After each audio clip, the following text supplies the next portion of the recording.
Hello साथी, आप सभी का स्वागत है आपके अपने परिवार Akhilesh education centre YouTube channel पर। दोस्तों, आज फिर से हम लोग आ गए हैं क्लास 11th की फिजिक्स का न्यूमेरिकल सेशन लेकर, जिसमें आज हम लोग एक नया चैप्टर पढ़ने वाले हैं, बल तथा न्यूटन के गति विषयक नियम। सभी लोग सेशन में जल्दी जल्दी लाइव आ जाइए। आपकी डेली लाइव क्लास 8 बजे शुरू हो जाती है, तो आप लोग जल्दी से क्लास में आ जाइए। उसके बाद फिर हम लोग अपने सेशन की शुरुआत करते हैं। बल तथा न्यूटन के गति विषयक नियमों के आज आंकिक प्रश्नों को हल करेंगे। सभी लोग जल्दी से सेशन में जुड़ जाइए। उसके बाद फिर हम लोग धमाकेदार तरीके से सेशन की शुरुआत करते हैं। और जितने भी लोग ग्रुप में जुड़े हुए हैं या फिर यहाँ पर लाइव चैट में जुड़े हुए हैं, सब लोग एक बार वीडियो को शेयर कर दीजिए। चैनल पर नए हैं तो सब्सक्राइब कर लीजिए तथा बेल आइकन को प्रेस करके नोटिफिकेशन पाने के लिए आप लोग हमेशा क्या करिए कि बेल आइकन को प्रेस करके रखिए। चलिए हम लोग शुरुआत करते हैं अपने सेशन की शुरुआत करते हैं। आज का जो टॉपिक है अपना, वो है बल तथा न्यूटन के गति विषयक नियम। इन्हीं टॉपिकों पर आज सवालें लगाएंगे, तो स्टार्ट किया जाए। चलिए सेशन की शुरुआत करते हैं। पहला क्वेश्चन आपको दिखेगा यहाँ पर। प्रश्न आपको देखिए, क्वेश्चन क्या कह रहा है, ध्यान से देखिए। क्वेश्चन आपको बोल रहा है कि एक जहाज जिसका द्रव्यमान 3 × 10⁻7 किलोग्राम है, एक जहाज जिसका द्रव्यमान 3 × 10⁻7 किलोग्राम है, विराम में है, इस पर 5 × 10⁻4 न्यूटन का बल लगाकर 3 मीटर विस्थापित किया जाता है। जहाज द्वारा अर्जित वेग की गणना कीजिए। जल द्वारा जहाज पर लगाया गया श्यान बल नगण्य है। तो क्वेश्चन यहाँ पर आपको शो हो रहा है। देखिए क्या क्या दिया गया है, उस डेटा को सबसे पहले लिख लेते हैं। उसके बाद फिर क्या ज्ञात करना है उसको लिख लेते हैं। कौन सा फार्मूला लगेगा लिख कर लगाते हैं। पहला प्रश्न कह रहा है एक जहाज जिसका द्रव्यमान 3 × 10⁻7 किलोग्राम है। तो जहाज का द्रव्यमान m बराबर 3 × 10⁻7 किलोग्राम है। आगे कह रहा है विराम में है। विराम में होने का मतलब ये रुका हुआ है, इस पर कोई भी वेग या गतिमान अवस्था में नहीं है। विराम में होने का मतलब ये प्रारंभिक वेग इसका क्या है, 0 है। फिर क्या किया जाता है, इस पर इतना न्यूटन का बल लगाया जाता है। कितना न्यूटन का, तो 5 × 10⁻4 न्यूटन। बल कितना लगाया जाता है, तो F बराबर 5 × 10⁻4 न्यूटन का बल लगाया जाता है। अब बल लगाएंगे तो सीधी सी बात है विस्थापन होगा। और विस्थापन कितना हो रहा है, तो विस्थापन हो रहा है 3 मीटर का। मान लेते हैं यस को हम विस्थापन से लिखते हैं या डी से लिखते हैं, तो डिस्प्लेसमेंट कितना हो रहा है, 3 मीटर का विस्थापन हो रहा है। अब आगे देखिए और क्या दिया गया है, तो कह रहा है जहाज द्वारा अर्जित वेग की गणना कीजिए। अब प्रारंभिक वेग 0 रहा होगा तो अंतिम वेग पूछेगा कि कितना मीटर होगा। और श्यान बल नगण्य है। श्यान बल आपको सेकंड पेपर में पढ़ाए हैं कि श्यान बल क्या होता है। ये अगर नगण्य है तो हमें क्या करना है, लगने वाले ये जहाज के वेग की गणना करनी है। चलिए वेग की गणना किससे करेंगे, तो हमें देखिए हमारे पास न्यूटन के गति विषयक नियम चैप्टर का नाम है। तो यहाँ पर 2-3 गति के नियम आप लोग पढ़े होंगे। आप लोगों ने पढ़ा होगा 2-3 गति के समीकरणों को। वहां का प्रयोग हम लोग उन्हीं समीकरणों का प्रयोग करेंगे। देखिए v हमें ज्ञात करना है, तो v बराबर फार्मूला होता है v² बराबर u², और साथ ही साथ क्या होता है +2as। तो देखिए हमें क्या v ज्ञात करना है, u हमें पता है, 2 संख्या है, यस पता है। अगर a किसी तरह से ज्ञात कर लिया जाए तो हम ये ज्ञात कर सकते हैं। लेकिन चलिए तो हम a ज्ञात करते हैं। a हमें पता है, कैसे ज्ञात करेंगे, अंतिम वेग माइनस प्रारंभिक वेग बटे समय। त्वरण का फार्मूला यही होता है। a ज्ञात करना है तो v का मान क्या है, देखिए a बराबर v - u/t। तो यहां हमें क्या क्या a ज्ञात करना है ना। हाँ, हमें क्या ज्ञात करना है, a का मान ज्ञात करना है। अगर हम लोग a ज्ञात कर लें तो आराम से इसे फाइंड कर सकते हैं, यहां से नहीं आएगा। चलिए फार्मूला हमारे पास होता है ये वाला बल वाला, F बराबर ma। a यहां से आ जाएगा। F का मान कितना है, तो 5 × 10⁻4 बराबर द्रव्यमान कितना है, तो 3 × 10⁻7। 3 × 10⁻7 ये क्या है बताइए जल्दी से, तो ये किलोग्राम में है। और गुणते a, इसको नीचे लाते हैं तो a बराबर हो जाएगा 5 × 10⁻4 बटे 3 × 10⁻7। 7 ऊपर जाएगा तो a बराबर 5 बटे 3 × 10⁻4 - 7, यानी a बराबर 5 बटे 3 × 10⁻⁻4 मीटर प्रति सेकेंड स्क्वायर। ये त्वरण आ गया, मीटर प्रति सेकेंड स्क्वायर क्या आ गया आपका, त्वरण आ गया। अब त्वरण आ गया तो यहां से ये ज्ञात कर सकते हैं, देखिए v स्क्वायर बराबर प्रारंभिक वेग कितना है 0 का वर्ग प्लस 2 इंटू ए का मान 5/3 गुणे 10 की घात -4 गुणे यस का मान कितना 3। तो ये 3 से 3 क्या होगा, बर्बाद हो जाएगा, बचेगा कितना 0 ये वाला प्लस 2 पंचे 10 गुणे 10 की घात -4 v स्क्वायर है। तो v स्क्वायर को हम लोग क्या कर सकते हैं पता है, इसे लिख सकते हैं, अगर लिखना चाहें तो यहाँ हम लोग कर सकते हैं 10 गुणे 10 की घात ये 100 गुणे, या फिर 10 गुणे 10 की घात -3 एक बार लिख लेते हैं, v स्क्वायर बराबर 10 गुणे 10 की घात -4। इतना क्लियर है या नहीं बताइए जल्दी से। 10 गुणे 10 की घात कितना आ जाएगा, यहाँ 4 7 4 में 7 घटेगा, ये 3 बचेगा, यहाँ पर कितना हो जाएगा 3। तो ये घात अगर 3 आ गई है आपके, तो आप एक काम करिए 3 को घात में 3 है यहाँ 2 घात कर लीजिए, और ये आपका कितना हो जाएगा पता है, तो ये आपका हो जाएगा v स्क्वायर बराबर 1 गुणे 10 की घात -2, और 1 गुणे 10 की घात -2 का मतलब v स्क्वायर बराबर 10 की घात -2, और 10 की घात -2 का मतलब पता है क्या होता है 1/100, 1/100 होता है या नहीं जल्दी से बताइए। 10 की घात -2 का मतलब क्या होता है जल्दी से बताइए, 10 की घात -2 का मतलब क्या होता है, तो आप कहेंगे कि जो 10 की घात -2 का मतलब होता है वो होता है 1/100। अब अगर ये 1/100 v स्क्वायर है तो हम इसे कह सकते हैं v बराबर 10 की घात -1 होगा, और v बराबर कितना 1/10, और इसको हल करेंगे तो v बराबर 0.1 मीटर प्रति सेकेंड आ जाएगा। पहला क्वेश्चन क्लियर हुआ या नहीं जल्दी से बताइए। पहला समझ में आया आपको, क्या दिया था कि एक जहाज का द्रव्यमान 3 गुणे 10 की घात 7 किलोग्राम है, और ये जहाज विरामावस्था में है, अगर इस पर 5 गुणे 10 की घात -4 न्यूटन का बल लगा दिया जाता है तो जहाज 3 मीटर विस्थापित हो जाती है। अंतिम वेग ज्ञात कीजिए। तो इसके लिए हमें एक सूत्र दिया गया है v स्क्वायर बराबर u स्क्वायर प्लस 2as। यहाँ से अगर हम किसी तरीके से a ज्ञात कर लें तो इससे वेग ज्ञात कर सकते हैं। a ज्ञात करने के लिए फार्मूला है अब बराबर या में लगा दिए, लगाकर हल किए तो आ गया 5/3 गुणे 10 की घात -3 मीटर प्रति सेकेंड, और स्क्वायर क्योंकि त्वरण है इसी फार्मूले में a का मान रख दीजिए। v ज्ञात करना है, u 0 है क्योंकि बोला था जहाज प्रारंभ में किस अवस्था में है, विराम अवस्था में, और फिर 2 a का मान यहाँ 5/3 गुणे 10 की घात -3 और गुणे यस का मान 3, ये 3 से 3 आपका कट गया, बचा कितना 5 दूनी 10 गुणे 10 की घात -3। इसे लिख सकते हैं हम लोग कि 1 गुणे 10 की घात -2, और इसका वर्गमूल निकालेंगे तो ये 10 की घात -1 हो जाएगा, और 10 की घात -1 का मतलब 1/10, और 1/10 का जब हल करेंगे तो कितना आ जाएगा 0.1 मीटर प्रति सेकंड। बताइए क्लियर हुआ या नहीं, ये क्वेश्चन आपके समझ में आ गया। पहला क्वेश्चन आसानी से समझ में आ गया या नहीं बताइए। अगले क्वेश्चन पर बढ़ा जाए। चलिए प्रश्न नंबर 2 देखते हैं। आप जल्दी से इस प्रश्न का स्क्रीनशॉट लीजिए। बताइए पहला प्रश्न आपके समझ में आ गया या नहीं। समझ में आया होगा, अगर नहीं समझ में आया तो आपका पैसा फेंक कर मारेंगे आपके मुंह पर। चलिए ठीक है, अगला प्रश्न देखते हैं। आगे बढ़ा जाए। दूसरा प्रश्न पढ़िए। सभी प्रश्न कुमार मित्तल की किताब से लिए गए हैं। दूसरा प्रश्न देखिए क्या कह रहा है।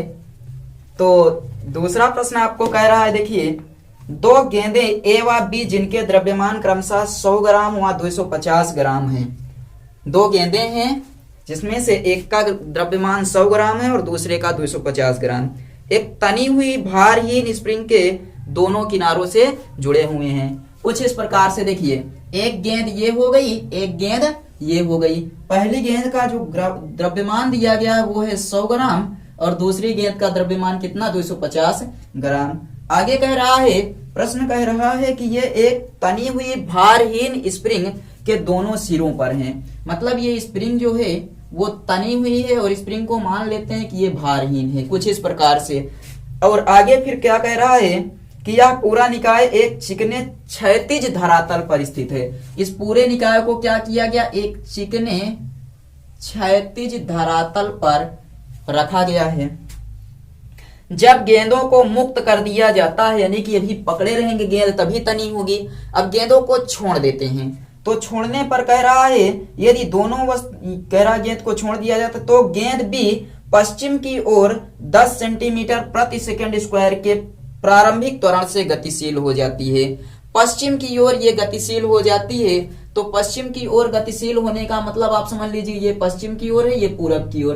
तो ये गेंद किस ओर गतिशील हो रही है, तो पश्चिम की ओर गतिशील हो जाती है। इस तरफ किस वेग से गतिशील हो रही है, तो कह रहा है कि 10 सेंटीमीटर प्रति सेकंड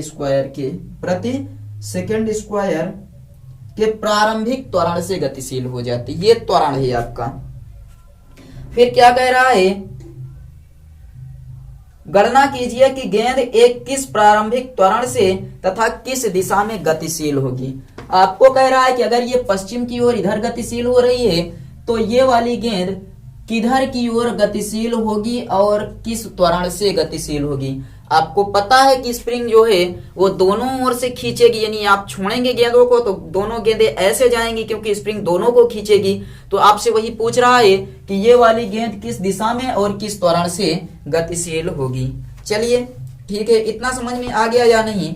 तो ये आपको तो ये तो पता चल गया ना कि स्प्रिंग के वजह से ये किस ओर खिंचाएगी, तो पूर्व की ओर। इतना तो क्लियर है कि स्प्रिंग क्या है, खींचेगी तो दोनों पर समान बल लगाएगी, क्योंकि ये स्प्रिंग नाइंसाफी नहीं करेगी। तो आपको पता है कि जितना बल पहली स्प्रिंग पर लगे, पहली गेंद पर लगेगा, उतना ही बल दूसरी गेंद पर भी लगेगा। किसके द्वारा, स्प्रिंग के द्वारा। तो यहां से हम निकाल सकते हैं कि यम1 ऐसे कहिए यम ए, यम बराबर क्या होता है, यम ए होता है। तो यम ए इंटू ए, यानी पहली गेंद का द्रव्यमान और पहली गेंद का त्वरण बराबर M B into A B, दूसरी गेंद का द्रव्यमान और दूसरी गेंद का त्वरण। ये प्रश्न समझ लीजिए कुछ नहीं है, इसमें कोई दम नहीं है।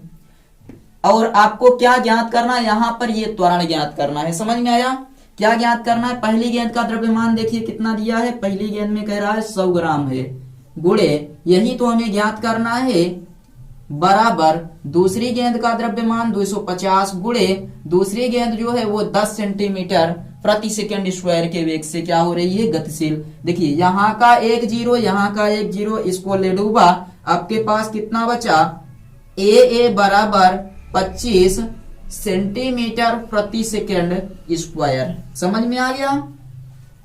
तो ये वाली गेंद इधर की ओर गतिशील होगी और कितना, 25 सेंटीमीटर और प्रति सेकंड स्क्वायर के त्वरण से, 25 सेंटीमीटर प्रति सेकंड स्क्वायर के त्वरण से ये गेंद पूर्व की दिशा में गतिशील होगी। ये पश्चिम दिशा है, ये पूर्व दिशा, तो ये वाली गेंद पूर्व की दिशा में 25 सेंटीमीटर प्रति सेकंड स्क्वायर के त्वरण से गतिशील होगी। दूसरा प्रश्न बताइए समझ में आया या नहीं। दूसरे प्रश्न में कोई दम नहीं था, समझ में आ गया। कह रहा था कि दो गेंदें हैं, एक भारहीन तनी हुई स्प्रिंग के दोनों सिरों पर लगी हुई हैं, जिसमें पहली का द्रव्यमान 100 ग्राम, दूसरी का द्रव्यमान 250 ग्राम। आपसे कह दिया कि अगर जो दूसरी गेंद है वो 10 सेंटीमीटर प्रति सेकंड स्क्वायर के त्वरण से पश्चिम की ओर गतिशील होती है, तो पहली गेंद किस दिशा में और किस त्वरण से गतिशील होगी। तो आपने निकाल लिया कि पूर्व की ओर गतिशील होगी 25 सेंटीमीटर प्रति सेकंड स्क्वायर के त्वरण से। समझ में आया, जल्दी से कमेंट करके बताइए समझ में आया या नहीं। ये इस सवाल में कुछ नहीं है, आप लोग आसानी से समझ गए होंगे। आगे बढ़ा जाए, स्क्रीनशॉट लीजिए। अच्छा, इसका स्क्रीनशॉट लीजिए। चलिए अगला प्रश्न हम लोग देखते हैं। अगला प्रश्न देखते हैं, प्रश्न नंबर तीसरा देखिए आपको क्या कहता है, थोड़ा सा ध्यान से समझिएगा। तीसरा कह रहा है एक अज्ञात बल एक 0.5 किलोग्राम की वस्तु पर लगकर उसमें 16 मीटर प्रति सेकंड स्क्वायर का त्वरण तथा एक दूसरी वस्तु पर 4 मीटर प्रति सेकंड स्क्वायर का त्वरण उत्पन्न करता है। यदि दोनों वस्तुओं को एक साथ बांधकर फिर उस निकाय पर यही बल लगाया जाए तो यह बल उस निकाय में कितना त्वरण उत्पन्न कर सकेगा। चलिए, हमें लगता है आप लोग इस सवाल को लगा लेंगे। कितने लोगों में दम है इस सवाल को लगाने, या लगा सकते हैं। चलिए देखिए, थोड़ा सा आपको हिंट देते हैं। क्वेश्चन कह रहा है, देखिए एक अज्ञात बल है किसी 0.5 किलोग्राम की वस्तु पर लगाया जा रहा है। मान लीजिए ये एक वस्तु है, ये एक वस्तु है जिसका द्रव्यमान कितना दिया गया है, तो किताब में दिया गया है 0.5 किलोग्राम। ये 0.5 किलोग्राम है m1 बराबर, और इस पर एक अज्ञात बल लगाया जा रहा है। और जब अज्ञात बल, मान लीजिए इस दिशा से हम अज्ञात बल लगाते हैं तो ये वस्तु कितना मीटर विस्थापित हो रही है, तो ये जो वस्तु है इसमें आपका त्वरण A1 उत्पन्न हो रहा है। त्वरण कितना उत्पन्न हो रहा है, तो कह रहा है 16 मीटर प्रति सेकेंड स्क्वायर, 16 मीटर प्रति सेकेंड स्क्वायर के त्वरण से विस्थापित होती है। फिर आगे क्या बोल दिया, कह रहा है दूसरी वस्तु पर 4 मीटर प्रति सेकेंड स्क्वायर का त्वरण उत्पन्न करेगी। यही बल किसी दूसरी वस्तु पर लगाया जाता है m2 पर। जब यही बल आरोपित करते हैं तो ये जो त्वरण उत्पन्न करती है वो है 4 मीटर प्रति सेकेंड स्क्वायर का त्वरण उत्पन्न कर देती है। अब क्या कह रहा है कि दोनों वस्तुओं को जोड़ दिया जाए। दोनों वस्तुओं को क्या किया जाए, जोड़ दिया जाए। चलिए जोड़ देते हैं। ये एक वस्तु, ये दूसरी वस्तु, दोनों क्या हो गई, जुड़ गई, m1 और m2। अब यही बल इस पर लगाया जा रहा है, यही बल फिर से लगाया जा रहा है, और आपसे कह रहा है कि यही बल लगाया जाए तो उस निकाय में कितना त्वरण उत्पन्न कर सकेगा। मान लीजिए ये है आपका A, कितना त्वरण उत्पन्न कर सकेगा। पूरा सवाल समझ में आ गया या नहीं, आपको जल्दी से बताइए। कि कोई एक अज्ञात वस्तु थी 0.5 किलोग्राम की, जिस पर एक अज्ञात बल लगाया गया, एक अज्ञात बल लगाया गया, तो ये 16 मीटर प्रति सेकेंड स्क्वायर के त्वरण से विस्थापित हो गई। दूसरी वस्तु पर उतना ही बल लगाया गया तो 4 मीटर प्रति सेकेंड स्क्वायर के त्वरण से विस्थापित हो रही है। अब दोनों वस्तुओं को जोड़ दिया जाए तो त्वरण कितना हो जाएगा, आपसे यही पूछा है। चलिए सबसे पहले हम लोग पहली वस्तु के लिए हल करते हैं। पहली वस्तु के लिए जब हम लोग हल करेंगे तो आप बताएंगे कि यहां लिख दीजिएगा, चाहे पहली वस्तु के लिए, पहली वस्तु के लिए बल वही लग रहा है, इसलिए जब बराबर m1 A1 हो जाएगा। m1 A1, m1 कितना है, तो m1 है आपका 0.5 गुणे A1 है 16। तो यहां से f बराबर निकल कर आ जाएगा 16 पंचे 80, यानी 8.0 न्यूटन का बल लग रहा है। क्लियर हुआ? नीचे दिख रहा है या नहीं, एक बार बताइए। चलिए नीचे दिख रहा है, तो पहली वस्तु पर जो बल लग रहा है वो पता चल गया कितना न्यूटन है, 8 न्यूटन का। ऐसे ही अब दूसरी वस्तु के लिए देखते हैं। देखिए दूसरी वस्तु के लिए, दूसरी वस्तु के लिए बल तो वही लगेगा, लेकिन m2 A2 हो जाएगा। तो आपको देखिए बल का मान पता चल गया है 8 है, m2 का मान हमें नहीं पता, लेकिन A2 का मान पता है 4। तो इसको नीचे लाएंगे, तो जब नीचे लाएंगे तो ये हो जाएगा 8/4 बराबर m2, यानी कि m2 बराबर 4 दूनी 8 होता है, तो 2 किलोग्राम को वस्तु रही। कितना थी वस्तु? 2 किलोग्राम। m2 पता चल गया कि m2 का द्रव्यमान कितना था, 2 किलोग्राम। आगे कह रहा है कि दोनों को जोड़कर यही बल लगाया जाता है। पिंडों को या फिर वस्तुओं को संयुक्त करने पर, वस्तुओं को संयुक्त करने पर भी F बराबर क्या हो जाएगा, फार्मूला ma से F बराबर m1 प्लस m2 बराबर, आपसे पूछा अब बताइए कितना त्वरण लगेगा, तो हम मान लेते हैं A लग रहा है। क्लियर है? इतना F का मान आपको पता है कितना, 8। m1 का मान आपको पता है, m1 कितना है 0.5 प्लस m2 कितना है, तो 2 गुणे यह ज्ञात करना है आपको। ये हो जाएगा 8 बराबर 2.5 गुणे A, और A बराबर 2.5/8। 10 से गुणा कर दीजिए दोनों तरफ, और गुणा करेंगे तो ये हो जाएगा 25/80, 25/80। क्लियर है? कितना आ जाएगा, 25/80। और जब इसको हल करेंगे ऐसे, देखिए थोड़ा सा, ये A बराबर हमें ज्ञात करना है, तो A बराबर आपका हो जाएगा 80/2.5। 10 से गुणा करिए, 10 से गुणा करेंगे A बराबर 80/25, और हल करिएगा तो ये आ जाएगा 25 तिया 75.5, 50 हुआ, 25 दूनी 50 मीटर प्रति सेकेंड स्क्वायर। कितना त्वरण आएगा, तो कह रहा है 3.2 मीटर प्रति सेकेंड स्क्वायर के त्वरण से संयुक्त पिंड विस्थापित होगा। क्लियर है या नहीं, बताइए जल्दी से। दूसरा प्रश्न, तीसरा प्रश्न आपके समझ में आ गया। क्वेश्चन दिया था कि एक अज्ञात बल 0.5 किलोग्राम के वस्तु पर लगाएंगे तो ये 16 मीटर प्रति सेकंड स्क्वायर से विस्थापित होगी। वही बल अगर दूसरे वस्तु पर लगा दें जिसका द्रव्यमान हमें नहीं पता है, तो ये विस्थापित हो रही है 4 मीटर प्रति सेकंड स्क्वायर से। फिर आपको कह रहा है कि अगर दोनों वस्तु को साथ में कर दिया जाता है, पहली वस्तु और दूसरी वस्तु को जोड़ दिया जाए और वही बल फिर से लगाया जाए, तो ये वस्तु कितने त्वरण से विस्थापित होगी। हमने क्या किया, पहली वस्तु के लिए निकाल लिया कि कितना बल लगा रहे थे, क्योंकि द्रव्यमान और त्वरण हमें पता था, तो बल निकाल लिए कि पहली वस्तु पर कितना बल लग रहा था, 8 न्यूटन। और फिर सवाल ने कह दिया कि पहली वस्तु पर जितना बल लगाएंगे उतना ही बल दूसरी वस्तु पर भी लगाना है और दोनों वस्तुओं को जोड़कर भी उतना बल लगाना है। तब आपको ये तो क्लियर हो गया ना कि हमें 8 न्यूटन का बल तीनों वस्तुओं पर लगाना है। चलिए दूसरे के लिए देखते हैं। दूसरे का फिर क्या किया गया कि दूसरी वस्तु के लिए हल करते वक्त फिर हमने लिखा F बराबर m2a2। इस बार हमें F का मान पता था, m2 ज्ञात करना था, m2 आ गया 2 किलोग्राम। फिर क्या करते हैं, दोनों पिंडों को आपस में जोड़ देते हैं और जोड़ने के बाद क्या होगा कि दोनों द्रव्यमान जुड़ जाएंगे और बल उतना ही लगाएंगे, त्वरण ज्ञात करना है। जोड़कर उसके बाद हल करिए तो आ जाएगा कितना, 3.2 मीटर प्रति सेकंड स्क्वायर। समझ में आया या नहीं बताइए। इसका स्क्रीनशॉट लीजिए और एक काम करिए, आप लोग रफ और पेन लेकर बैठिए, सवाल साथ में लगाते चलिए, इससे आप लोगों को समझने में आसानी होगी। और चैनल पर नए हैं तो सब्सक्राइब जरूर कर लीजिएगा। आगे बढ़ा जाए चौथे प्रश्न पर। तीसरा समझ में आ गया या नहीं बताइए। स्क्रीनशॉट ले लीजिए। चलिए हम लोग अब चलते हैं चौथे प्रश्न पर। चौथा देखते हैं क्या दिया गया है। बढ़ा जाए। चलिए प्रश्न नंबर 4। चौथा कह रहा है एक बच्चा एक खिलौना गाड़ी जिसमें 2 डिब्बे लगे हैं, उसको भी हम लोग चित्र से समझेंगे। चित्र बनाएंगे, उसके बाद फिर उसी चित्र की सहायता से सॉल्व करेंगे। आसानी से सभी प्रश्न हल हो जाएंगे। आप लोग सेशन में जुड़े रहिए और सेशन को बीच बीच में आप लोग शेयर करते रहिए ताकि आप लोगों की संख्या बराबर बनी रहे।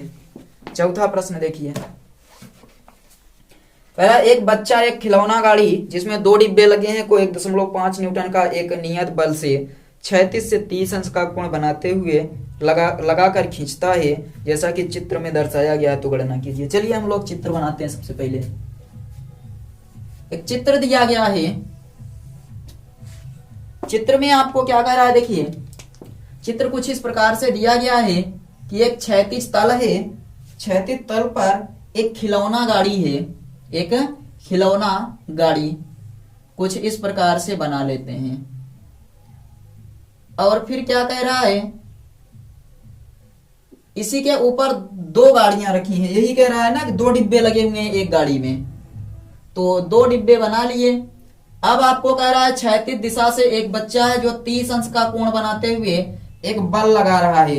यहाँ कितने न्यूटन का बल लगा रहा है, तो 1.5 न्यूटन का बल एक बच्चा इस गाड़ी पर लगा रहा है। और ये गाड़ी, अब बताइए, आपसे पूछ लिया, इसका द्रव्यमान दिया है, ये गाड़ी है 40 ग्राम की, ये गाड़ी है 20 ग्राम। ये चित्र में सजाया गया है ऐसे। और आपसे प्रश्न दिया गया है, पहला कह रहा है 40 ग्राम के डिब्बे में कितना त्वरण उत्पन्न होगा, और दूसरा कह रहा है 20 ग्राम के डिब्बे में कितना त्वरण उत्पन्न होगा, और तीसरा कह रहा है दोनों डिब्बों के मध्य जुड़ी भारहीन अवितान्य डोरी के मध्य तनाव, यानी कि एक ऐसी डोरी यहाँ जुड़ी हुई है जो भारहीन है और अवितान्य है, यानी कि जिसे ताना नहीं जा सकता है। तो चौथा प्रश्न आपसे यही पूछा था। सबसे पहले हम लोग क्या करते हैं, चित्र तो बना लिए, अब हल कर। चलिए अब इसको हम लोग देखते हैं आगे क्या करना है। तो हम अगर यहाँ पर इस दिशा में बल निकालेंगे तो ये आ जाएगा 1.5 cos 30 अंश, यानी कि F बराबर 1.5 गुणे √3/2 हो जाएगा। 1.5 √3/2 ये आपका क्षैतिज दिशा से बल हो जाएगा। ये क्षैतिज के साथ 30 अंश कोण बनाते हुए बल था, ये क्षैतिज के साथ बल 1.5 √3/2 हो जाएगा। तो अब यहां से हम लोग निकालते हैं। पहला क्या कह रहा है, पहला क्वेश्चन आपको बोला कि 40 ग्राम के डिब्बे में उत्पन्न त्वरण, 40 ग्राम के डिब्बे में कितना त्वरण उत्पन्न होगा, उत्पन्न त्वरण। तो F बराबर यम ए आप जानते हैं, F बराबर क्या होता है, तो यम ए जानते हैं। और एक चीज याद रखिए कि ये दोनों क्या है, आपकी कनेक्टेड बॉडी है, यानी जुड़ी हुई, दोनों जुड़ी हुई बॉडी हैं। तो आप बताएंगे कि F बराबर एम ए से दोनों डिब्बे जुड़े हुए हैं, इसलिए ग्राम में है तो इनको किलोग्राम में बदलकर बटे 1, यानी कि दोनों को जोड़कर बटे 1000 कर देते हैं, किलोग्राम में बदल जाएगा। F बराबर एम ए से, तो F का मान है 1.5√3 बटे 2 बराबर एम, कनेक्टेड बॉडी है तो इधर से बल जितना इस पर उस पर भी दोनों जोड़कर बल त्वरण ज्ञात करना है। तो ज्ञात करते हैं 40 प्लस 20 बटे 1000, तो ये आपका हो जाएगा किलोग्राम। 40 प्लस 20 बटे 1000 क्या हो जाएगा, किलोग्राम, और गुणे ए। देखिए यहां से दशमलव हटाएंगे तो ये हो जाएगा 15√3 बटे 20 बराबर ये 60 बटे 1000 ए। इस जीरो से ये जीरो कटेगा, इससे ये कटेगा।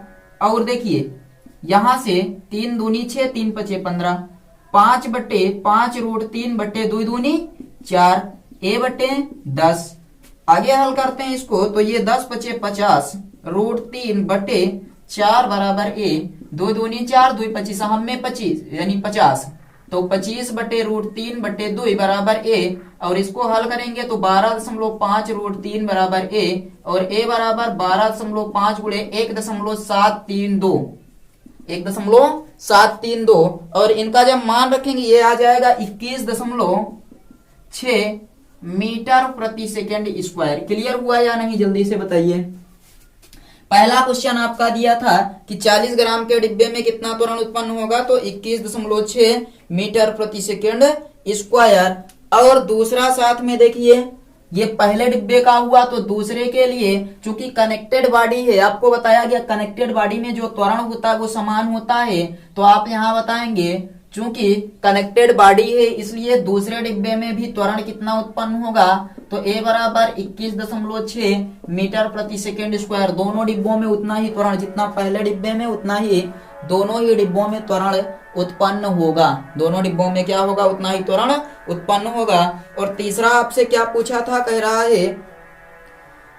तीसरा आपसे कह रहा है कि दोनों डिब्बों के मध्य जुड़ी भारहीन अवितान्य डोरी के मध्य तनाव। तो भारहीन अवितान्य डोरी के मध्य जो तनाव बल है वो आपसे पूछा है कि कितना तनाव उत्पन्न होगा। तो चलिए तीसरे वाले को हल करते हैं। इनके और इनके बीच अवितान्य ज्ञात करना है, F बराबर एम ए से, F बराबर एम ए से। यही F हमें क्या करना है, फाइंड करना है। यही क्या करना है हमें, F यानी कि तनाव बल, यही फाइंड करना है। और यहाँ पर देखिए एक 20 ग्राम का है, ये 40 ग्राम का है, तो हम क्या करते हैं 20 ग्राम को चेंज कर लेते हैं, 20 किसी एक से ज्ञात कर लेते हैं, तनाव आ जाएगा 20 बटे 1000 गुणे ए का मान कितना आया है 21.6, कितना आया है 21.6, ये हो गया। अब इसको हल करते हैं, ये इससे कट गया, 2 1 कम 2, ये 50 यानी 1 बटे 50 गुणे 21.6, यानी कि हम ये कह सकते हैं कि ये लिखा है 21.6 बटे 50, यानी 10 करें, ये 10 करें तो ये 216 बटे 500 हो जाएगा, 216 बटे 500। और हल करेंगे 0.432, 0.432 न्यूटन आ जाएगा। ये तनाव बल आपका हो गया। क्या करेंगे, तनाव ज्ञात करना है, चाहे एक से किसी एक से ज्ञात कर लीजिए, इस वाले से ज्ञात करते हैं ये तनाव बल। तो तनाव बल आपका कितना आ गया, यहाँ पर 20 बटे 1000 गुणे 21.6, इसको काट पीट कर जब हल किए तो आपका आ गया 0.432 न्यूटन का तनाव बल उत्पन्न हो जाएगा। अवितान्य डोरी के कारण जो तनाव मध्य में तनाव आएगा वो कितना होगा, 0.43 न्यूटन। नोट कर लीजिए, ये प्रश्न आपका प्रश्न नंबर 4 था। समझ में आया या नहीं। उसके बाद हम लोग 5वें प्रश्न पर चलते हैं। चौथा प्रश्न नोट कर लीजिए, उसके बाद हम लोग 5वें पर चलते हैं और 5वां प्रश्न देखते हैं 5वां क्या कह रहा है। स्क्रीनशॉट ले लीजिए जल्दी से। 5वां देखिए, 5वां प्रश्न आपको कह रहा है, देखिए शो हो रहा है प्रश्न आपको,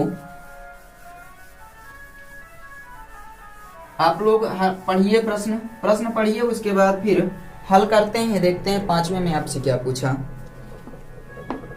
5वां देखिए कह रहा, एक चिकनी क्षैतिज मेज पर 20 किलोग्राम व 10 किलोग्राम के 2 गुटके रखे हुए हैं।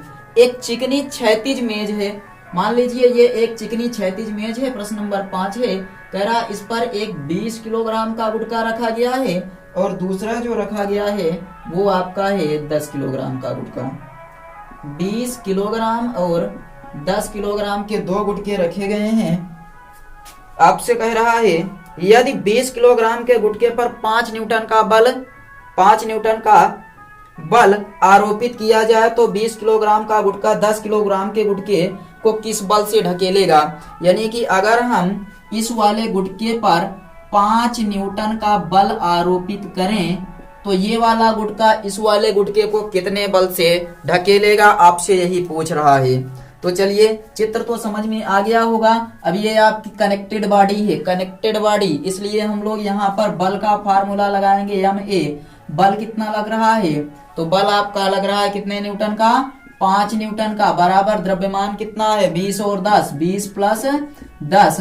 त्वरण आप सबसे पहले ज्ञात कर लीजिए, तो 5 बराबर 30 A, यानी A बराबर 5/30, 5 एकम 5, 5 छंग 30, A बराबर 1/6 मीटर प्रति सेकंड स्क्वायर। ये क्या आ गया, आपका त्वरण आ गया। और आपसे पूछा क्या था, तो आपसे ये पूछा था कि ये जो गुटका है पहला वाला कितने न्यूटन के बल से धकेलेगा। पहले में कह रहा है यदि 20 किलोग्राम के गुटके पर 5 न्यूटन का बल, एक क्षैतिज बल आरोपित किया जाए तो 20 किलोग्राम का गुटका 10 किलोग्राम के गुटके को किस बल से ढकेलेगा। 20 किलोग्राम का गुटका 10 किलोग्राम के गुटके को किस बल से ढकेलेगा। तो देखिए अब पहले 20 किलोग्राम का गुटका 10 किलोग्राम के गुटके को किस बल से ढकेलेगा, तो आप लिखेंगे 20 किलोग्राम के गुटके द्वारा 10 किलोग्राम के गुटके पर बल। 20 किलोग्राम के गुटके द्वारा 10 किलोग्राम के गुटके पर बल कितना लगेगा, F बराबर MA। बल ज्ञात करना, 20 किलोग्राम का गुटका लगा रहा है, 10 किलोग्राम के गुटके पर लगा रहा है। किस पर, 10 किलोग्राम के गुटके पर कितना, 1/6, तो ये हो जाएगा 10/6 न्यूटन। समझ में आ गया कि 20 किलोग्राम का जो गुटका होगा वो 10 किलोग्राम के गुटके को 10/6 न्यूटन के बल से ढकेलेगा। और दूसरा प्रश्न आपको देखिए उसी में दिया गया है, कह रहा है दूसरा प्रश्न कह रहा है यदि यही बल 10 किलोग्राम के गुटके पर लगा दें, यानी कि यही बल इस तरफ लगा दिया जाए तो 20 किलोग्राम का गुटका 10 किलोग्राम के गुटके को किस बल से या कितने बल से ढकेलेगा।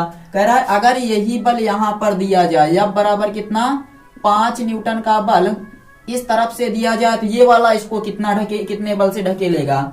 यानी 5 न्यूटन का बल 10 किलोग्राम के गुटके पर लगाया जाए तो 20 किलोग्राम का गुटका 10 किलोग्राम के गुटके को किस बल से ढकेलेगा। तो फिर लिखते हैं F बराबर MA। अब कौन सा गुटका ढकेल रहा है, तो हम लोग बल लगा रहे हैं 10 किलोग्राम के गुटके पर। बल किस पर लगा रहे हैं, 10 किलोग्राम के गुटके पर, लेकिन पूछ रहा है कि 20 किलोग्राम का गुटका अब इसको किस बल से ढकेलेगा। तो आप कहेंगे कि 20 किलोग्राम का गुटका 1/6 यानी कि 20/6 न्यूटन के बल से ढकेलेगा। समझ में आ गया कि 20 किलोग्राम का जो गुटका होगा वो 20/6 न्यूटन के बल से अब भी 10 किलोग्राम के गुटके को ढकेलेगा। और 20 किलोग्राम का गुटका जब इधर से बल लगाएंगे तो ये 10/6 न्यूटन के बल से ढकेलेगा। नोट कर लीजिए, प्रश्न नंबर 5 आपका था। प्रश्न नंबर 5 आप नोट कर लीजिए, ये था आपका क्वेश्चन नंबर 5। समझ में आया या नहीं बताइए। 5वां प्रश्न अच्छे से समझ में आ गया। आपको प्रश्न दिया था कि एक चिकनी क्षैतिज मेज पर 20 किलोग्राम और 10 किलोग्राम के दो गुटके रखे हुए हैं। यदि 20 किलोग्राम के गुटके पर 5 न्यूटन का बल लगाया जाए तो 20 किलोग्राम का गुटका 10 किलोग्राम के गुटके को किस बल से ढकेलेगा। तो हमने पहले त्वरण ज्ञात कर लिया, उसके बाद 20 किलोग्राम के गुटके द्वारा 10 किलोग्राम के गुटके पर बल। और दोबारा कह रहा है कि अगर इस तरफ से यानी 10 किलोग्राम के गुटके पर वही 5 न्यूटन का बल लगा दिया जाए तब 20 किलोग्राम का गुटका 10 किलोग्राम के गुटके को किस बल से ढकेलेगा। तो इससे आपको पता चलता है 20/6 न्यूटन के बल से यह गुटका क्या करेगा, ढकेलेगा। नोट कर लीजिए। अगले प्रश्न पर चला जाए। प्रश्न नंबर 6। कितने प्रश्न हैं, 14। तो हम लोग 7 प्रश्न एक क्लास में कर लेते हैं, 7 प्रश्न अगली क्लास में कर लेंगे। प्रश्न नंबर 6वां देखिए। सेशन में जुड़े रहिए, कुछ दिन आपकी लंबी क्लासें नहीं हो पाएंगी, 1 घंटे की क्लास नहीं ले पाएंगे। उसके बाद फिर हम लोग कंटिन्यू 1-1 घंटे की क्लास करेंगे, तब भी हो सकता है 1 घंटे तक क्लास आपकी चल जाए। छठवां प्रश्न देखिए, प्रश्न नंबर 6 में आपको कह रहा है दिए गए चित्र में निकाय के त्वरण ए डोरियों में तनाव T1 व T2 की गणना कीजिए। मान लीजिए कि मेज चिकनी तथा क्षैतिज है, घिरनी हल्की व घर्षणहीन तथा डोरियां हल्की व अभितान्य हैं। जी का मान अगर हमें जरूरत पड़े तो 9/8 मीटर प्रति सेकेंड स्क्वायर रख देना है। चलिए, कह रहा है ये एक मेज है, ये क्या है, एक मेज है, और ऐसे ही चित्र बना लीजिए प्यारा सा छोटा सा सुंदर सा। यहां पर एक घिरनी लगी हुई है, यहाँ एक डोरी है, ये एक डोरी है, ये नहीं घिरनी है, यहाँ क्या लगी हुई है, घिरनी लगी है यहाँ पर, और यहाँ पर घिरनी लगी है।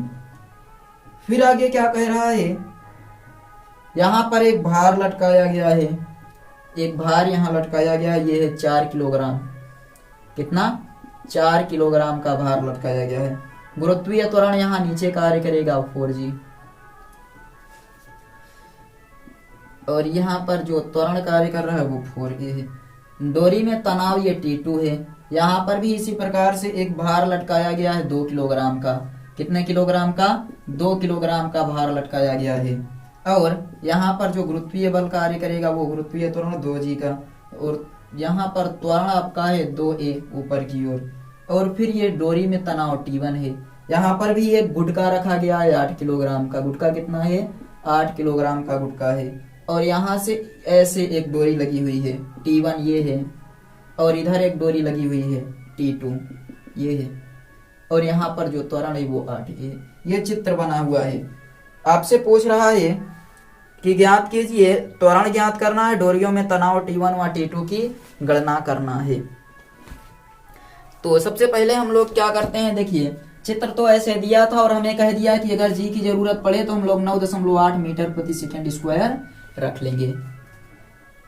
तो सबसे पहले हम लोग ज्ञात करते हैं 2 किलोग्राम के गुटके के लिए, या 2 किलोग्राम के लिए, 2 किलोग्राम के लिए यम बराबर क्या रखते हैं, यम ए। यम बराबर क्या रखते हैं, यम ए, और यम कितना है 2, और ए अपने स्थान पर है। अब आप लोग एक चीज बताइए, यफ गुरुत्वीय त्वरण नीचे की ओर कार्य कर रहा है, तनाव बल ऊपर की ओर, और ये गुटका 4 किलोग्राम का है, ये गुटका 2 किलोग्राम का। तो ये गुटका किधर जाएगा, ऊपर की ओर जाएगा या नीचे की ओर? तो ऊपर की ओर जाएगा, और 2g के विरुद्ध जा रहा है। तो हम लोग क्या करेंगे, T1 माइनस 2g घटाएंगे, बराबर आपका आ गया 2a। इसको इधर भेजिए तो T1 बराबर हो जाएगा 2g प्लस 2a। दिख रहा है नीचे? समीकरण नंबर 1 हो गया आपका। जो नीचे, चलिए हाँ दिख, एक लाइन हम लोग ऊपर कर लेते हैं, यहाँ पर नीचे नहीं दिख रहा है। तो यहाँ हम क्या करेंगे, जो लिखा है यफ बराबर 2a, तो यफ देखिए गुरुत्वीय बल नीचे की ओर, तनाव बल ऊपर की ओर। तनाव बल ज्यादा प्रभावी है क्योंकि ऊपर की ओर गुटका जा रहा है, तो T माइनस 2g बराबर 2a, और T बराबर 2g प्लस 2a हो जाएगी। ये समीकरण नंबर 1 हो गया आपका। ऐसे 4 किलोग्राम के गुटके के लिए देखते हैं। 4 किलोग्राम के लिए फार्मूला लगाएंगे, यफ बराबर एम ए, यफ बराबर यम ए, लेकिन यम कितना है 4, तो यम ए के स्थान पर 4 रख दिए। अब आप बताइए तनाव बल किधर कार्य कर रहा है और गुरुत्वीय त्वरण किधर कार्य कर रहा है? तनाव बल किधर है और गुरुत्वीय बल किधर है बताइए? तो आप देखिए तनाव बल आपका ऊपर है, गुरुत्वीय बल नीचे, गुटका नीचे की ओर आ रहा है, यानी जी बड़ा है, तो इसके स्थान पर रखेंगे 4g माइनस T2 बराबर 4a। इसको इधर भेजेंगे तो ये इधर आ जाएगा, इसको इधर भेजेंगे तो मतलब कि T2 बराबर आपका 4g माइनस 4a हो जाएगा। समीकरण नंबर 2 समझ में आ गया? समीकरण नंबर 2 समझ में आ गया या नहीं बताइए? अब 8 किलोग्राम के लिए हम लोग यहां से ज्ञात करते हैं। देखिए 8 किलोग्राम के लिए, 8 किलोग्राम के लिए यफ बराबर कितना, 8a हो जाएगा, 8a। गुटका किधर जा रहा है आप लोग बताइए? यफ बराबर क्या हो जाएगा, 8a हो जाएगा।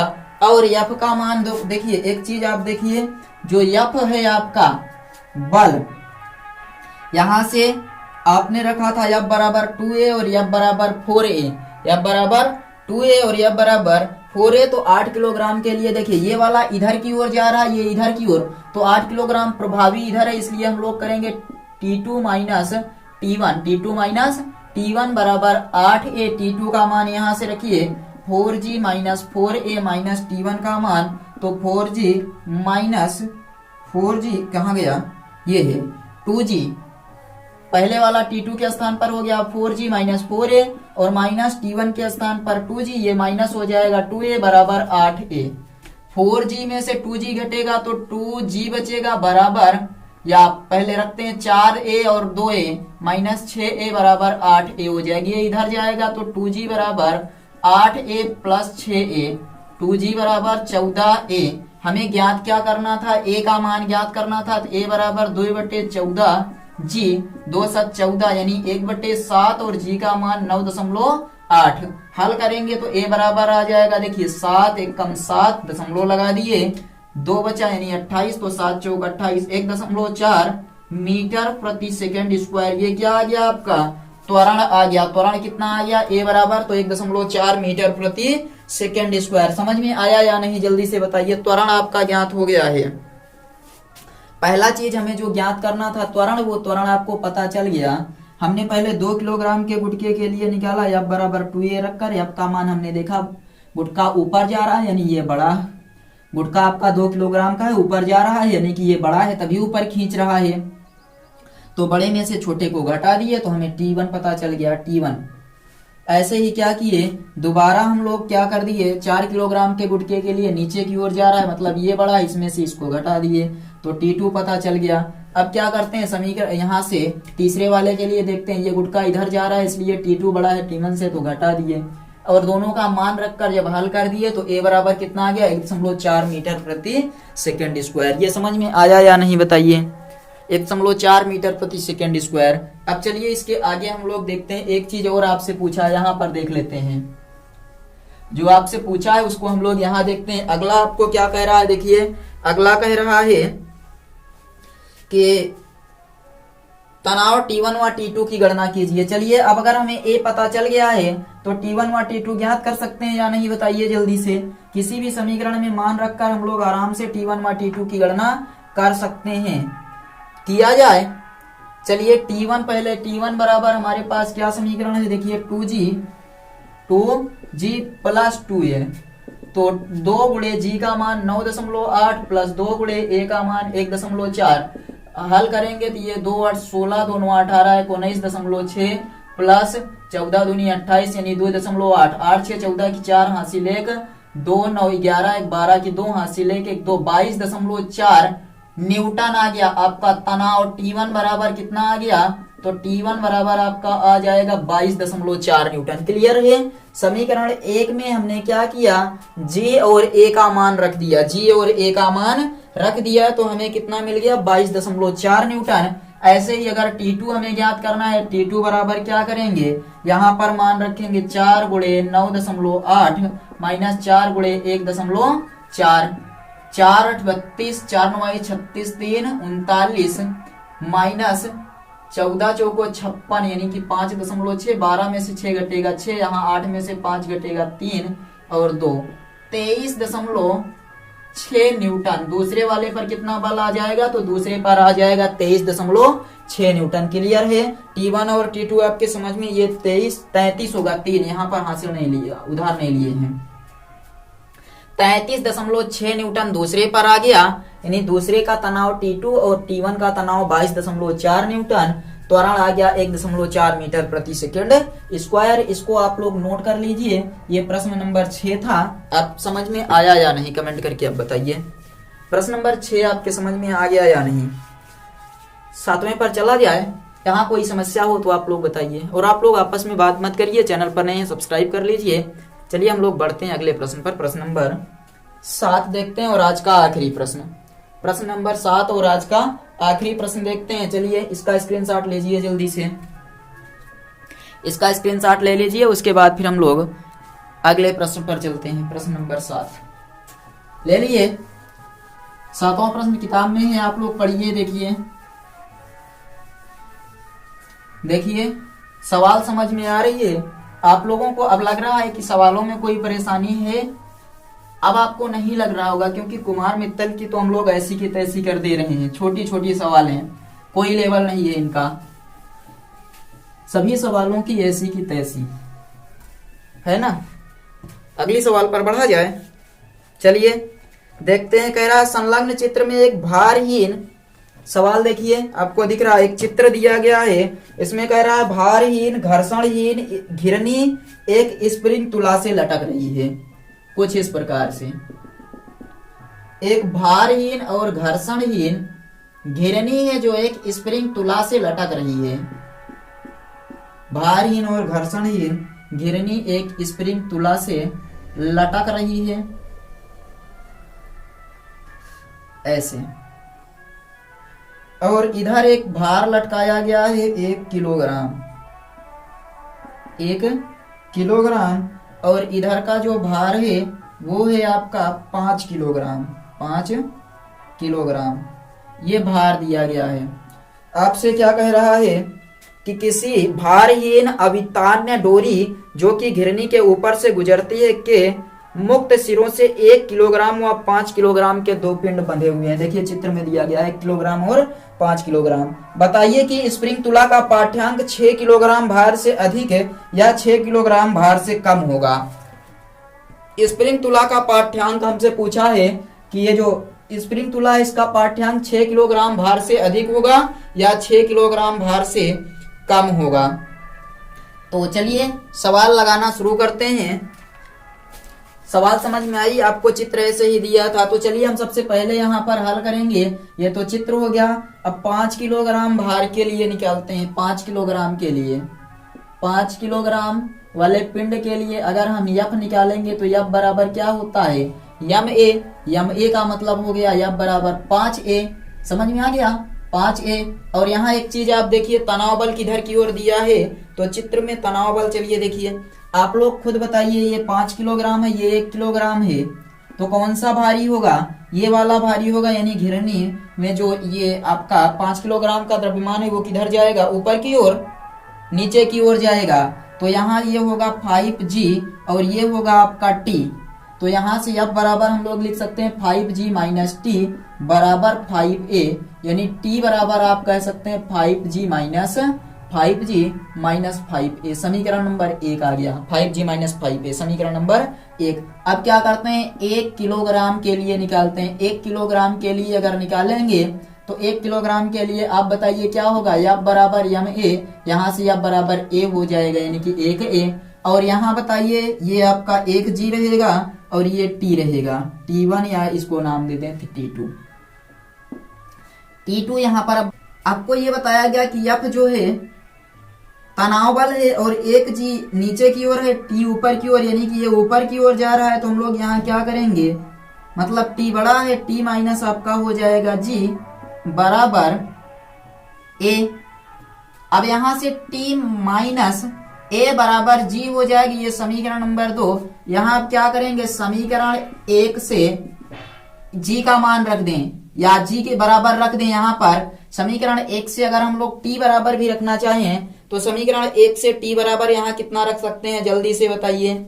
समीकरण 1 से हम लोग t बराबर रख सकते हैं, ये यहीं पर रख देते हैं। यहाँ पर समीकरण 1 से t के स्थान पर रखिए, t के स्थान पर 5g minus 5a minus g बराबर a। इसको इधर भेजिए, 5g में से g घटेगा, आपका बचेगा 4g। 4g बराबर 5a इधर जाएगा तो ये बन जाएगा 6 से। g का मान रख दिया जाए, a हमें चाहिए तो a अगर चाहिए तो a बराबर हम लोग लिख सकते हैं 4 गुणे 9.8 बटे 9.8 बटे 6। बताइए 9.4 गुणे 9.8 बटे 6, या गणना के लिए चलिए सवाल में नहीं दिया 10 रख लेते हैं। a बराबर 40 बटे 6, a बराबर 6 छंग 36, 4 बचा फिर 40 हो गया, तो ये 6.66 आपका क्या आ गया, मीटर प्रति सेकंड स्क्वायर, या आप इसको कह सकते हैं 40 बटे 6 मीटर प्रति सेकंड स्क्वायर। आपका पहला त्वरण आ गया। त्वरण आपसे पूछा था तो त्वरण कितना आ गया, ये त्वरण आपसे सवाल में नहीं पूछा था, आपसे पूछ रहा है कि बताइए यहाँ पर जो द्रव्यमान इसका पाठ्यांक आएगा वो 6 किलोग्राम से कम होगा या ज्यादा होगा। तो त्वरण आपको पता चल गया। अब चलिए तनाव ज्ञात कर लेते हैं, T1 का मान तनाव ज्ञात कर लेते हैं। ये T दोनों है, तो तनाव ज्ञात करने के लिए A का मान क्या करेंगे, कहां पर, यहाँ पर रख दिया जाए। तो A का मान यहाँ रख देंगे तो हमें T का मान पता चल जाएगा। चलिए रखते हैं, T बराबर 5 गुणे 10 माइनस 5 गुणे 40 बटे 6। T बराबर ये 50 माइनस 200 बटे 6, इधर हल करेंगे t बराबर 300 माइनस 200 बटे 6, t बराबर 100 बटे 6, तनाव कितना आ जाएगा 100 बटे 6 न्यूटन। और आगे हल कर सकते हैं, तनाव आपका आ गया कितना 100 बटे 6 न्यूटन, 100 बटे 6 न्यूटन। ऐसे देखिए 5 दहम्मा 50 और ये आपका हो गया 5 चौक 20 यानी 206, इधर इसका गुणा किए तो ये बना आपका 6 पंचे 300 बटे ये आपका 200 बटे नीचे कितना हो गया, तो नीचे आपका हो गया 6। अब न्यूटन है, इसको हमें ले किस में जाना है, तो किलोग्राम भार में। किलोग्राम भार में ले जाने के लिए क्या करते हैं पता है, t बराबर हम लोग 100 बटे 6 गुणे 9.8 कर दें तो ये आपका हो जाएगा किलोग्राम भार। ये कट गया यानी t बराबर आ गया 10 बटे 6 किलोग्राम भार। यहां से हमें पता चलता है ये लगभग कितना होगा, तो लगभग होगा 6 एकम 6 30 हो गया, यानी 10 बटे 6 किलोग्राम भार। आपके समझ में आ गया या नहीं, जल्दी से बताइए। हल करेंगे तो ये 6 कम 6 लगभग 1 दशमलव कुछ आएगा किलोग्राम भार। और तुला का पाठ्यांक अगर हम ज्ञात करें तो तुला का पाठ्यांक कितना होगा, यहां पर देखिए तुला का पाठ्यांक जो आपका आएगा, देखिए t इसका 2t आएगा। तुला का पाठ्यांक कितना आएगा 2t, और 2 गुणे t का मान है 10 बटे 6, 2 दूनी 4 2 तीन 6 यानी 10 बटे 3 आपका आ गया तुला का पाठ्यांक किलोग्राम भार। तुला का पाठ्यांक यानी कि 10 बटे 6 का मतलब ये 10 बटे 3 का मतलब समझ रहे हैं क्या है, ये है 3.33 किलोग्राम भार। और इससे आपको ये पता चल रहा होगा यहाँ पर कि ये किलोग्राम भार जो आपका आया है 3.33 है, और 3.33 का मतलब आपका पाठ्यांक सवाल में पूछा था 6 किलोग्राम से कम आएगा या ज्यादा, तो आप बता देंगे अतः तुला का पाठ्यांक 6 किलोग्राम भार से कम आएगा। समझ में आ गया या नहीं, ये इसका आंसर हो जाएगा आपका। प्रश्न नंबर 7वें का आंसर आपका ये हो गया कि जो तुला का पाठ्यांक है वो आपका कितना आएगा 6 किलोग्राम भार से कम। सवाल में देखिए एक बार फिर से सवाल को चित्र दिया था, चित्र में कह रहा था कि एक घर्षणहीन भारहीन घिरनी स्प्रिंग तुला से लटक रही किसी भारहीन अवितान्य डोरी जो कि घिरनी के ऊपर से गुजरती है, मुक्त सिरों पर 1 किलोग्राम व 5 किलोग्राम का भार लटकाया गया है। बताइए कि ये जो आपका स्प्रिंग तुला इसका पाठ्यांक 6 किलोग्राम भार से कम आएगा या ज्यादा। तो हमने पहले 5 किलोग्राम भार के लिए ज्ञात कर लिया तनाव, उसके बाद फिर 1 किलोग्राम भार के लिए तनाव ज्ञात करके इसका मान यहाँ रख दिए। तो हमें क्या पता चल गया, त्वरण पता चल गया, और त्वरण पता चला तो हम उससे क्या ज्ञात कर लिए, तनाव ज्ञात कर लिए। तनाव को ज्ञात करने के बाद हमने देखा कि ये जो इसका पाठ्यांक आएगा यहाँ का टी मिलकर 2t होगा। तो तुला का पाठ्यांक गणना करने पर हमें पता चला कि ये पाठ्यांक 3.33 है। अतः हमने क्या किया, बता दिया कि जो तुला का पाठ्यांक होगा वो 6 किलोग्राम भार से कम होगा, क्योंकि पाठ्यांक 3.33 किलोग्राम भार आ रहा है। इसको नोट कर लीजिए। उसके बाद हम लोग मिलेंगे अगले वीडियो में। प्रश्न नंबर 8 से लेकर प्रश्न नंबर 14 तक हल करेंगे। एक में आपका प्रश्न नंबर 1 से 7 तक हल हुआ। कमेंट करके बताइएगा समझ में आ रहा है या नहीं। अगर चैनल पर नए हैं सब्सक्राइब करिएगा, बेल आइकन प्रेस करिएगा और वीडियो को ज्यादा से ज्यादा शेयर करिएगा। कमेंट बॉक्स में जाकर एक प्यारा सा कमेंट करिए वीडियो कैसा लगा। चलिए हम लोग मिलते हैं अगले वीडियो में, तब तक के लिए बाय।